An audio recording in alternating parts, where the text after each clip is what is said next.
How's it going, everybody? Welcome back to the Chatting Leeds YouTube channel with myself, Charlie, and we've got Isaac and we've got Longy from the White Wall as well.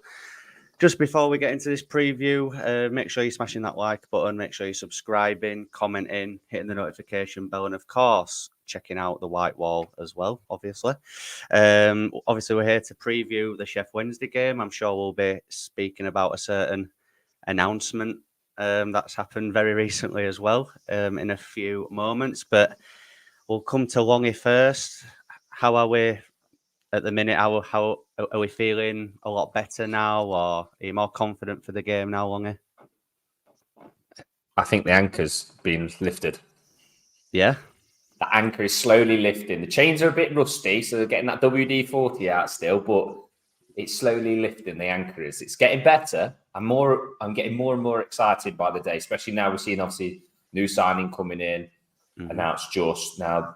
What I'm interested in to find out, and which we were obviously talking about earlier, is he going to be registered in time for the game tomorrow? Which, okay, he's probably not going to start, but apparently he was in training today with the squad after doing like his medical and everything. So could be interesting. He could have got it all done, signed, registered, and just waiting until later this evening to announce it all. And he could be able to come up on the bench for Friday night, which would be very tasty to see.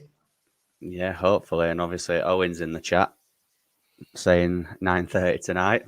Again, It's 8 o'clock, bro. I'm not sure if that was maybe someone predicting the signing that's already been announced. Hopefully, it's another one. I mean, for Leeds to pull off 2 signings in one day would be astronomical. Hopefully, if it does happen, it happens a bit earlier and it happens whilst we're live. That'd be good. But Isaac, thoughts, mate, at the minute? How are you feeling? Well, fucking HMS Pistol League is well and truly on, isn't it? You know what I mean? Oh, yeah. But like CB said in the chat, evening lads, great news. Now bring on a few more. So Evening, Mike. Yeah, hopefully it's just the start of our transfer business. I mean, what we got 8 days to go. Is that right? Yeah. 8 days. Yeah, next Friday. For me, I know a few people are saying they want another 3 and 4 in. Give me another 2 and I'll be happy with what we got. Do you know what I mean? Oh, 8 days, 8 signings. Another one. Well, it'd be nice. I want to know. A signing per day would be nice. Per day would be absolutely yes, because that would take us all the way up to. That's not going to happen. A 25-man squad, wouldn't it? 8 signings. Yeah, pretty much. Yeah, pretty much. Yeah. I mean, wow, we are short. That would be astronomical if we managed to do that. But I'll be happy with. I'd be happy with another 2 or 3 in the next week, which is hopefully what we get. But obviously, before we preview the game, let's just speak about it. The elephant in the room, obviously, Ramazani has signed from Almeria. Fee of around, I'm seeing 10 million, I'm seeing 11. I don't know if it's 11 in euros or anything like that. But we discussed it last night. I'm absolutely just over the moon in general that Leeds have actually done some business. You know, it's taken what I think Isaac said last night on the White Wall. Was it like 4 weeks and a day or something like that? For a day, mate, yeah. 33 days it was. Yeah, so it was a long time coming, but we finally got one over the line. Pitched as the Crescencio Somerville replacement, which is that putting too much pressure on a new signing? I don't know. I'm not expecting him to hit the ground running quite like Somerville did straight away, but the clips we've seen, all the stats that we've seen suggest that, you know, he's a very good young prospect. You know, he's scored that goal at the Bernabeu last season. You know, he's a player that can obviously handle the big stadiums, the big players, big moments. So I'm buzzing with it and I can't wait to see him in action. Like I say, hopefully we get a glimpse of him tomorrow. But if not, at least we know that, you know, he'll be available for, is it Hull next week? Yeah, Hull. Yes. Yeah, Hull. Yeah, so again, that'd be a great game for him to make his home debut. But Isaac, how are we feeling about him? I did a bit of a deep dive last night into him, like scroll through Twitter, and the reaction's obviously good now, but there was a bit of noise about him, I think, when Joe Donahue from the Inside Ellen Road podcast originally brought him up, think it was 2 or 3 weeks ago now. And I think a few people were saying he's never, ever dropping into the Championship. It's not going to happen. I saw that. Yeah, I saw that. Focus on getting Johnny Rowe, people like that. And they said, forget him. He's not happening. The fact that we've actually got it over the line and we've landed him, I'm happy. Like, we're talking about comparing him to Somerville. Like, the Somerville of now and the Somerville we signed him are two different players. However, we're signing a player that scored, all right, it's not a lot, but he's done the business for Almeria in La Liga. When we signed Somerville, they'd never played in the top division. So I think people are saying it's as close as a replacement as you can get for Somerville. And I think they're right. And I think he's got potential to go on and even, I don't want to sound bitter because Somerville's left, but I think them two are probably going to have very similar careers. And I think we've got the better end of that deal, selling Somerville for 25. And then if you look at it without add-ons, we paid about 8 million quid. Yeah. 8.4 million, isn't it? Fuck it, I'll take that all day, do you know what I mean? But Yeah, I mean, are we in agreement with this comment here from Matt that sees him more as a rotation option with James and Nonto? I don't see it personally. I think he's a player that's going to come in and come straight into the starting 11. You know, that means that someone's going to lose their place in the team. If I was Daniel Farker, it'd be Dan James who would come out for me. I think Nonto, if he decides to stay, which obviously there's rumours that he's apparently asked to leave, and like Owen's saying here, apparently Wolves want him. I hope he stays because I think he can maybe give us that X factor that Somerville gave us last season. But I don't think I'm in agreement with that comment. What about you, Longy, about the rotation? Well, if it was me, I'd play Janonto in the 10. Dan James still on the right, and Ramazani on the left. I would. Yeah. That'd be if we were going to be playing the 4-2-3-1. I'd have those three starting across the front line with Joseph up top, or even Pirro up top, because then, like we were saying last night's session, Pirro needed players to run past with pace, skillful, pass it back to him, and he could be there at the edge of the box and stuff to be able to slot it in. So for me, I'd have all three, but if not, then it would be James, unfortunately, or unless we change formation. Can we really see Farker playing all three? In all honesty, or do you think he'll stick with Perot, maybe throw Aronson in the 10, maybe? I mean, what are we thinking there, Isaac? What would you do? I don't think necessarily we're going to have the luxury of all three wingers still at the club come deadline day. I do think Nonto will probably go. However, I do think that sets us back this signing then, doesn't it? Do you know what I mean? So 1 out, 1 in. We've signed Ramazani, Nonto might go, so then we're as we are for numbers. So obviously we need more in. We might need another wide option if Nonto goes out. Maybe a loan one. Although I know Fark's not keen on loans, but I'd play. I don't know. There's a lot of talk about this kid coming in from Paris FC.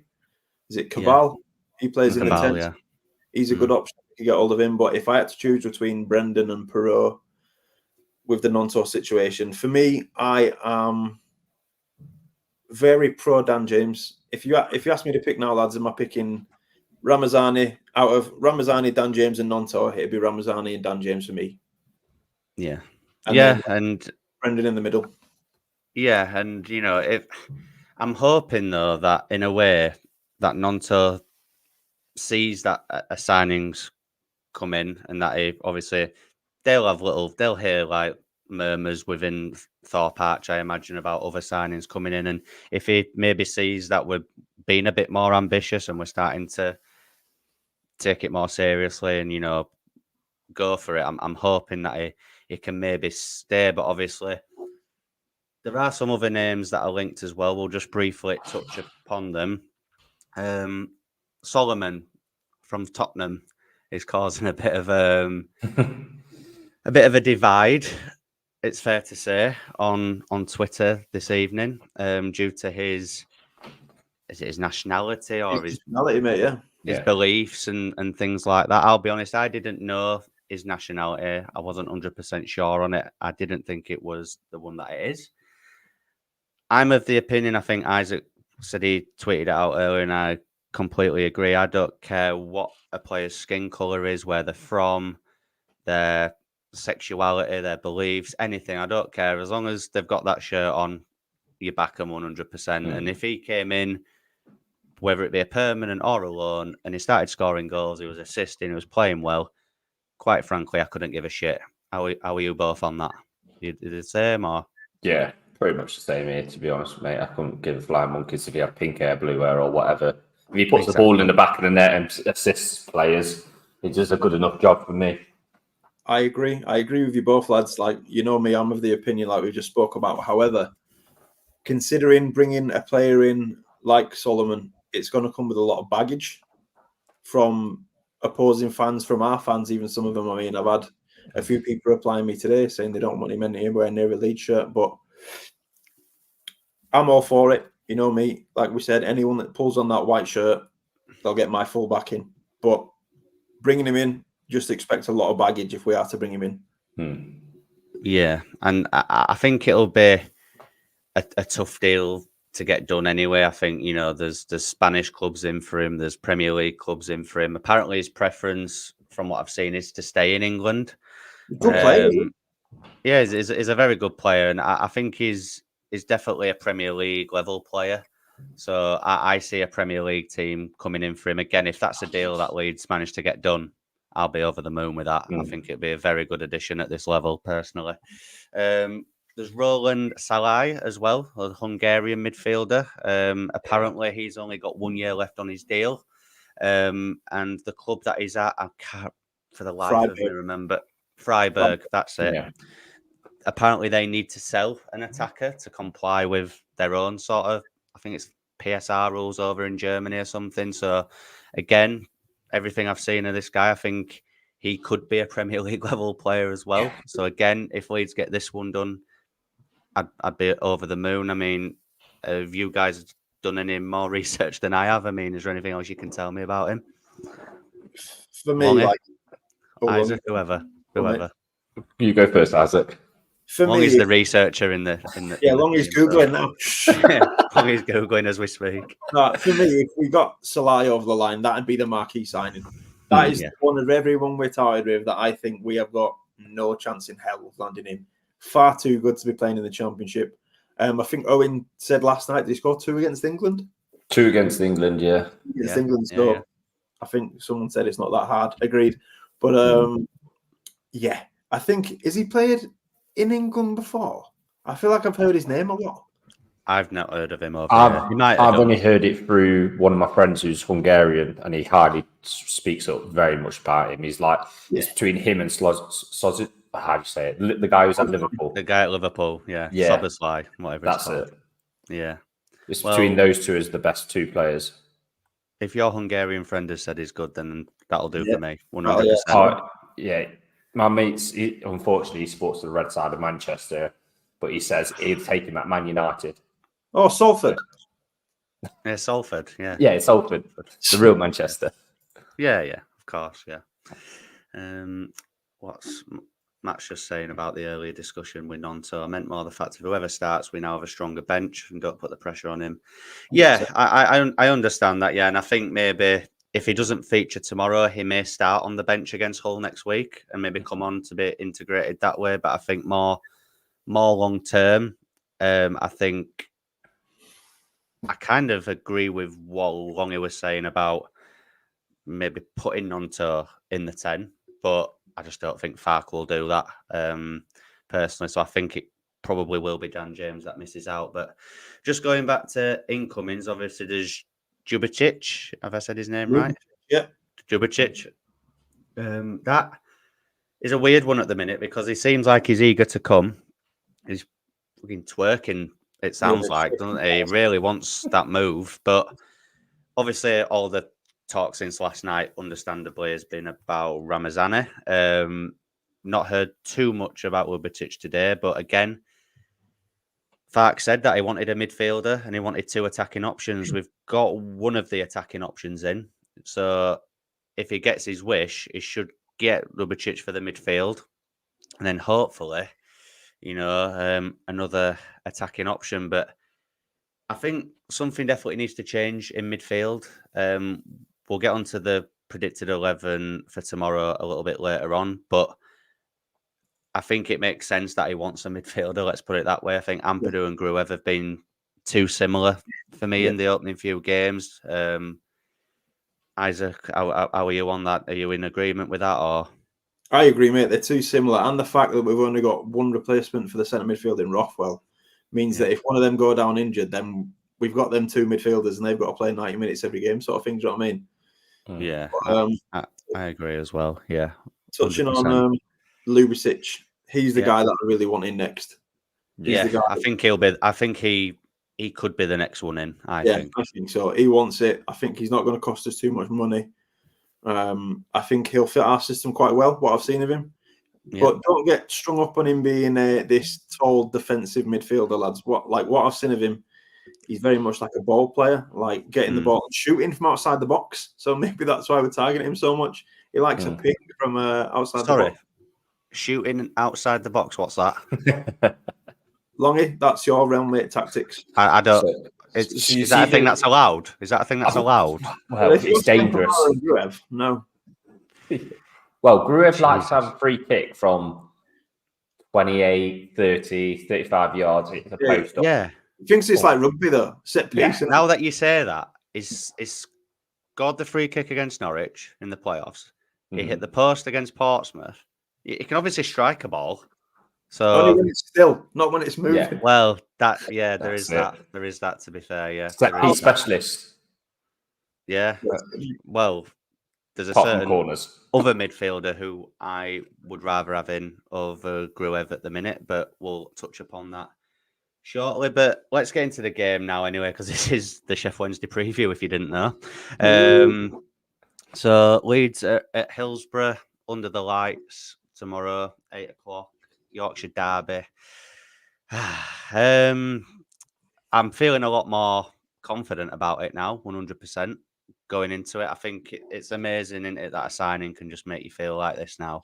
Even if it doesn't feature, it'll just be nice knowing that we're starting to do stuff, and it hopefully will give the team a bit of a lift as well. But let's just speak about our Yorkshire friends briefly. Sheffield Wednesday. A bit of a weird start to the season for them. Obviously, they started off really well with a 4-0 win over Wayne Rooney's Plymouth. So, again, it's Wayne Rooney's Plymouth, so it doesn't really count, to be honest, because I watched that game, and if Rooney isn't the first manager sacked in this league, well, like the first... Well, no, he isn't, but I mean the first big profile one anyway. Like, he will get sacked before Christmas. Yeah, that's what I'm trying to say. So on that day, I thought Sheffield Wednesday did look good, but then I think now, when you look back on it, I think it was more that Plymouth were just that poor. Yeah. Obviously, they've got beat by Hull in the cup, and then they got battered at the Stadium of Light in their last game out against Sunderland. Now, I'm just gonna, if I can find it. I did do this. Oh no, I did. There it is. So this is how they lined up in their last game. Sorry, against Sunderland. Very similar to how we like to set up. Well, it's identical. It's a 4-2-3-1. So it'll be interesting to see how Fark kind of goes up against someone playing the same formation. You know, it'll be definitely interesting to see. I think the main standout three in that team that we probably need to look at is Barry Bannon in the midfield, and then Josh Windass and Jamal Lowe in attack. They're my picks anyway on who I would be looking out for, but it didn't work for them at the Stadium of Light. Hopefully it doesn't work for them tomorrow, but we're going to hand over to Longy now to talk through some tactics. No, but joking aside, Longy, how do you think Fark should go up against this Danny Roll 4-2-3-1? So with how Sheffield Wednesday playing, it's like 4-2-3-1 in defensive, and then they always basically attack with a 5 and always have 5 back in defending. So it's 5v5. So if we leave our forwards... Apologies, Matt. Apologies. If we leave our forwards up, causing causing them to have to drop another player when they're on the attack. So if we say we leave our centre attacking midfielder, whoever that's going to be, Joseph stays up on the last man, and one of the wingers drops back. If the ball's on that, say on the right hand side, James drops back, or if the ball's on the left hand side, where it's going to play on the left, drops back, but always have that outlet option. I think we could pick them over quite easy, because I've noticed that they're quite weak in the fullback area against players with pace and a little bit of skill. So just by keeping it smart, quick football, don't drop too deep, keeping midfield nice and tight, don't let them get overrun, push up, keep a high line. I know it sounds sad, but use the pace, use that strong point that we've got now to cause havoc, and then also cause them problems with not knowing what to do. Yeah, and I think it showed against Sunderland as well, that when Sunderland actually pressed Sheffield Wednesday and they got in the faces and they put them under pressure, that's where they looked most vulnerable. So, like you've said there, we've got pacey players, we've got players that can press, initiate that press, execute it correctly, and hopefully we'll see some joy. But Isaac, anyone in that Sheffield Wednesday team that you're looking at and you're thinking we need to stop him? Anyone in that team? Well, the main target man, Barry Bannon, seems to quarterback that team, doesn't he? And when he's fit, he's always quite lively. And Jamal Lowe's decent in the Championship. I mean, he's done it for enough clubs. But the way I can see us setting up is very similar to how we played against West Brom. I think we'll be going there not to lose the game. I don't think we'll necessarily be pushing for a win. I think until we get more new players in and they're integrated into the squad, I can see these away games as he's setting up to not lose. Do you know what I mean? Mm-hmm. Yeah, I do think on paper that Leeds should be going there to 100%. Win.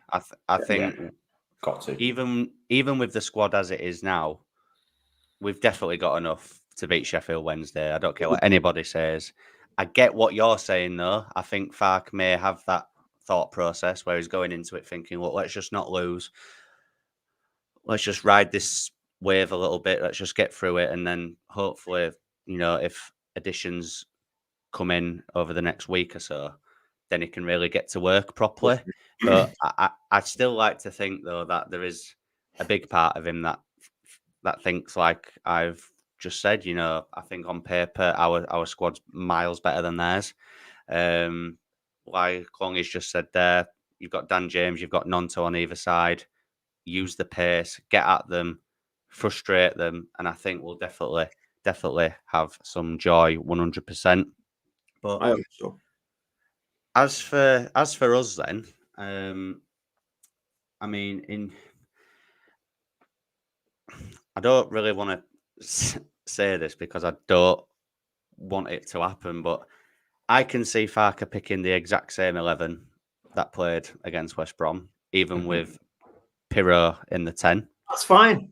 He's due to. He's due to. Obviously, for those of you who don't know, if Joel Pirro scores 2 goals tomorrow night, then Owen, who's on the pod with us on the White Wall, said that on our deadline day stream next Friday, he's going to shave his head bald. So there's a lot riding on this. It isn't just 3 points that's riding on this. There's a man's head of hair. There's a man's head of hair on the line as well. I'd take a 3-2 loss and Pirro scores a double for this one, lads. I don't think I'd go that far. Anything just to create pure misery for Sheffield Wednesday fans, I'm on board with. But no, there's definitely one change that I would make anyway. But I think we're all in agreement again. Ilan Meslier in goal, 100%. Not for me, because the other keepers are just garbage. Gallo in for me. Don't say that, please. Don't depress me tonight, please. The back four. That good wave. Yeah. The back four again, I think will be the same. I'm wanting to see more from Jayden Bogle. I need to see a better performance. I think so far it just hasn't been great. I don't know if it's just because it's a new team and he's still trying to bed in and get used to Farke and his tactics, but we definitely need to see more from him, Isaac, don't we? They'll be on him tomorrow as well because he's ex-Sheffield United, isn't it? So they're going to be on him. And I completely forgot about that. Yeah. Yeah. Hopefully it'll bring it out of him. I can see for some reason tomorrow. I feel like he's going to be left with a lot of time and space just with how they set up. So I hope to see the best of him attacking wise. I mean, his defensive abilities. I don't know. They're still up for discussion, aren't they, boys? But yeah, I feel like we need to see more. But I feel like tomorrow, hopefully, we start seeing the best of him going forward, at least, anyway. And Paul, that's not what I want to see. I want to see a Perot brace. That's what we want to see. We need a Perot brace tomorrow evening. And Emmett is saying Mellier's shit goalkeeper. Yeah. But won the moving on. Moving on. Best goalkeeper PFA team of the year in the championship, mate. Nobody better. That was voted for by the players as well, which is even madder in my opinion. But yeah, I mean, we're obviously Joe Rodon, the big sexy pirate, as the centre back partnership with Ferperto Carlos at left back. It's his birthday, actually. Yeah, today, 28. Junior. Happy birthday, Junior. Please supply Perot with 2 assists tomorrow. That would be brilliant. I've got a quick little question to ask you, boys.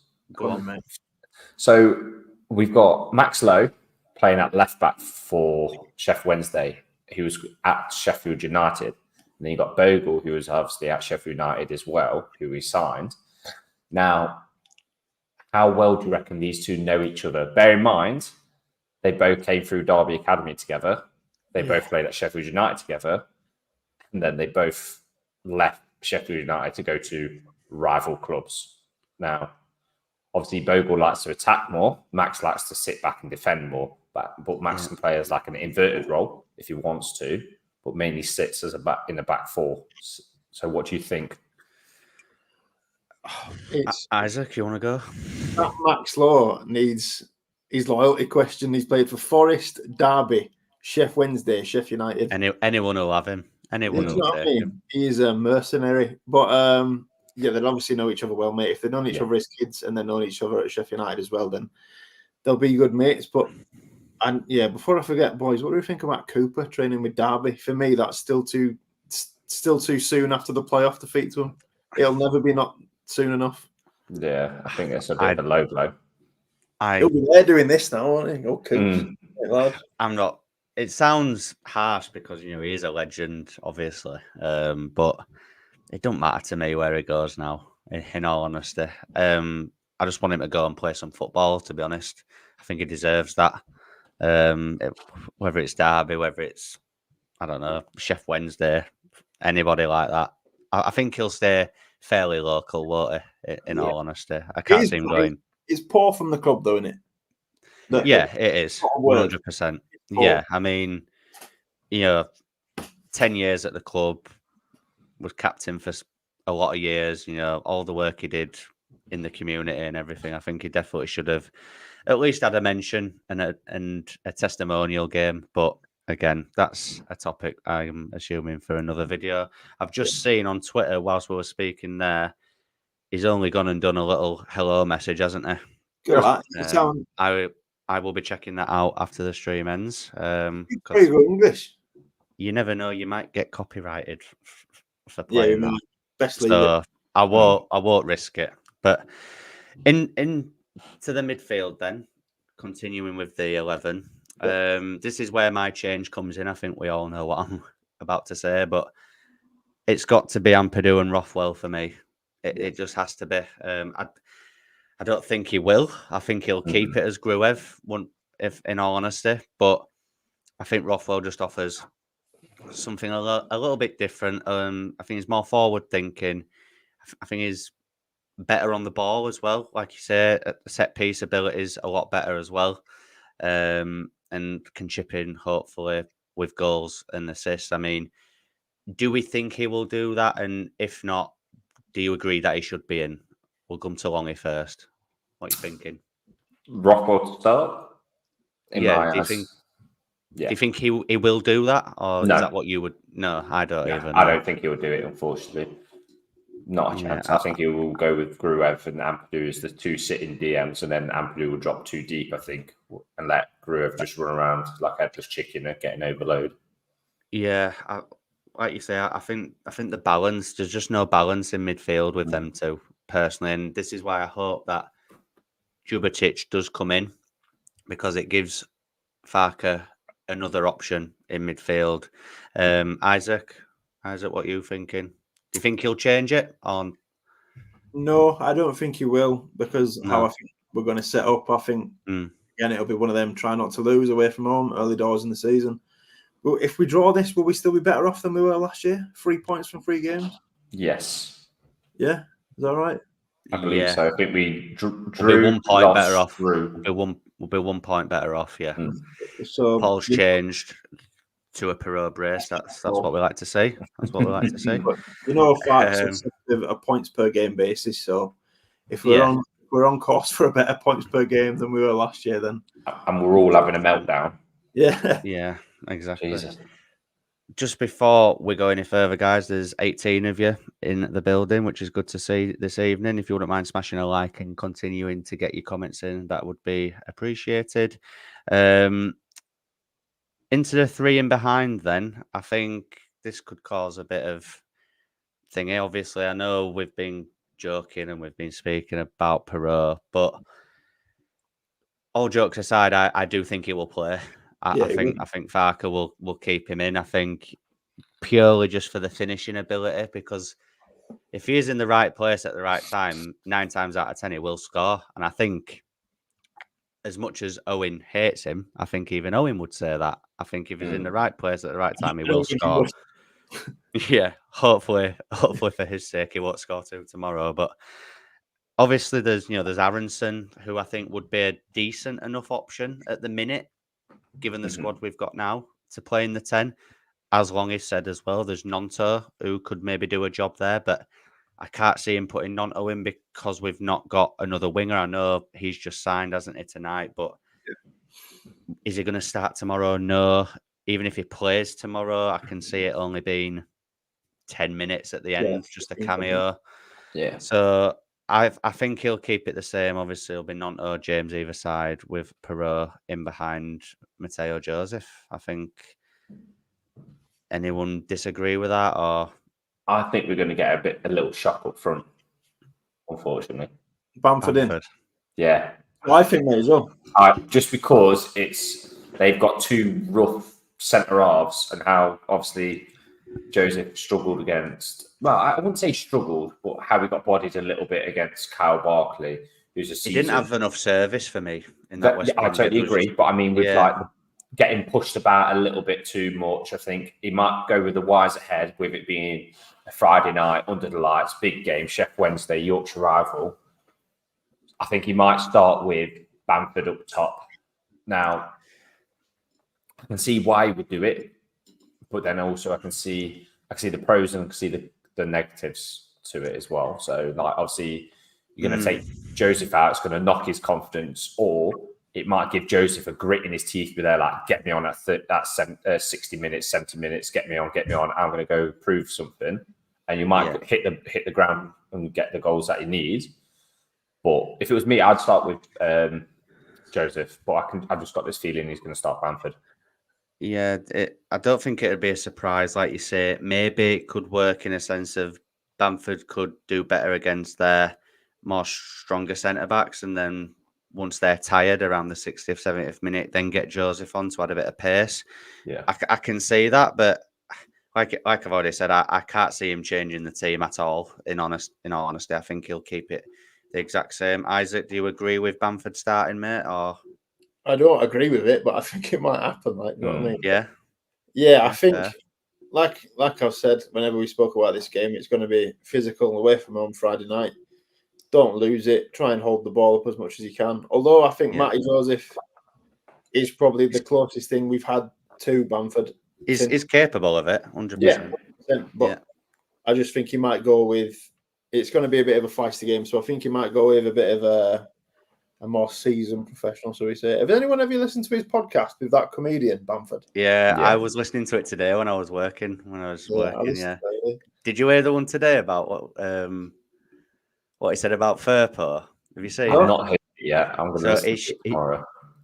Spoiler alert for those of you that haven't listened, but it was basically on about pre-season, and he said he shared a room with Firpo, and he was on about like, I think the comedian asked him like, what's it like to share a room on pre-season, blah blah blah, and he said that he woke up through the night at about, I think he said it was like 2:45 in the morning, and he said it was like a room where there was like a chair in front of his bed, his single bed, and then obviously Firpo's was next to him. And he said he woke up and the chair had disappeared. And he was thinking, what? and then he looked at Firpo's bed, and Firpo's not in the bed. So he's like, where's he gone? It's like 3 in the morning. And then when he looked, Firpo's moved the chair from in front of Bamford's in front of his own. He's got the duvet and the pillow on the chair, and he's just sat upright asleep on the chair with his feet out on the bed. And he said it was just like the weirdest thing that he's like seen. I was like, June, what are you doing? Yeah, he said it was just so random. I think he said it was because Firpo's been suffering with like acid reflux, and it helped him sleep better or something. But at this point, he didn't know that, so he's just thinking, like, what is going on here? June is a serial killer. But yeah. I saw someone retweet it earlier saying Firpo sleeps like everyone at an afters on a weekend. It just made me laugh. But sorry, guys. He used to go to the afters, that's why. Sorry, guys. That is a bit off topic, but I just found it hilarious. To be fair, just get into Jay's comments and then we'll wrap up. Joseph is a unit. He'll be fine against the Wednesday defenders. You start Bamford, we lose all pace in behind. And to beat Wednesday, we have to use. Yeah, I can understand both sides of that argument, to be fair. I don't think I'd be surprised with either scenario happening, to be fair. And yeah, like Jay said, make sure you're all liking and subscribing. Appreciate that, Jay. So I asked it off air earlier, but I think, confidence is definitely higher now, I would say, even though the squad and the team for tomorrow is probably not going to change. I think the first few games of the season has all been about the noise outside the club and everything going on behind the scenes. But it seems a bit more positive now. There's obviously a signing confirmed now. Rumours of another one at 9:30. Not sure how true that is. I'll be keeping an eye on the clock and having a look. Yeah. It's 8:50 now. We've got a bit of time. We all just time. Yeah, but I mean, generally speaking, like, are you boys personally feeling much confident now? Are you more happy, more upbeat about Leeds now than maybe, 48 hours ago? Yeah, I am definitely. I feel like I've had a brand new puppy. Yeah. When I saw that, I'm so sad. I was just. Yeah, it is sad, but it's true, isn't it? I think we've been so deprived of any positive news for the last however long, like a month since Bogle signed. So it is good to see, innit, Isaac? It is good to see the fans a bit happier now. Mate, it's just something new, innit? And it means a shiny new toy. Because the 49ers are so radio silent with their transfer business. And we didn't hear of this until pretty much the day it was done. Yeah, and it is right as well, because this name was literally linked yesterday and is signed today. So I don't think we're hearing anything until it's pretty much done, lads. Do you know what I mean? So, unless it's concrete, yeah. That's why I try not to really believe all these ITKs on Twitter, because I think that comedian actually asked Bamford on that podcast once, about things like that, and he said, fans, not to sound like a dick, but fans don't know anything unless it happens. Like, it's all just guesswork, basically. But to finish off, then we'll get some score predictions and some goal scorers. We've already had a few in the chat over the course of the stream. Don't think about Owen's hair for this. Let's be serious. I'm going 2-1 Leeds. I'm going to go with Nonto. I don't think Pro's going to score, unfortunately. I'm going to go Nonto and Dan James for this one to get the goals. It'd be good if Joseph could get one, but something just tells me tomorrow's not going to be his night. We'll come to Longy next. Score prediction, goal scorers. 2-0 tomorrow night. I think we'll go back-to-back clean sheets. I think we're going to start getting that rhythm. Touch wood, hopefully. And then my goal scorers, I'm going to go with. Perot. I'm going to go Dan James and Joseph. Interesting. Isaac? 1-0 Joe Roden for me from a set piece. Love it. A Joe Rothwell set piece. Do a Joe Rodon. Grew a set piece. Oh, you know what? I'll take anyone taking it as long as Rodon bags it in, like you've said there. Got a 2-0 here. Strike and Firpo. I like it. I like the song. I would take it, definitely, yeah. Evening, sorry I'm late, just finished. But yeah, no worries, Jason. That's absolutely fine. But yeah, I think we'll leave it there. I think it's been a good stream as always. There's 25 of you in the building as we speak. Make sure you're liking if you haven't already. It just helps get it out there to more people, gets more eyes on the channel. Views and everything are up on the channel at the minute, which is good to see. I do appreciate all the support. Appreciate Isaac and the tactician himself, Mr. Longy, joining me this evening. Like I say, guys, we'll be doing this probably every game now. Us three will have a little preview out for you, no problem. And make sure, more importantly, that you're checking out the White Wall as well. There's a podcast that we did last night up. If you've not checked it out, go and check it out. There's a great segment with Longy and his tactics board. So just watch it for that alone. That was ridiculous. That was the most professional thing we've ever done. I was sat back just taking it all in, just observing. It was brilliant. But yeah, like I say, thank you to you two for joining me this evening. Thanks to everyone for watching. Let's hope and pray that we can get our first win of the season against a fellow Yorkshire team, which will make it just that little bit more sweeter. Enjoy the rest of your evening, guys, and we'll see you in the next one. Cheers. Cheers, guys. Thank you. Bye-bye.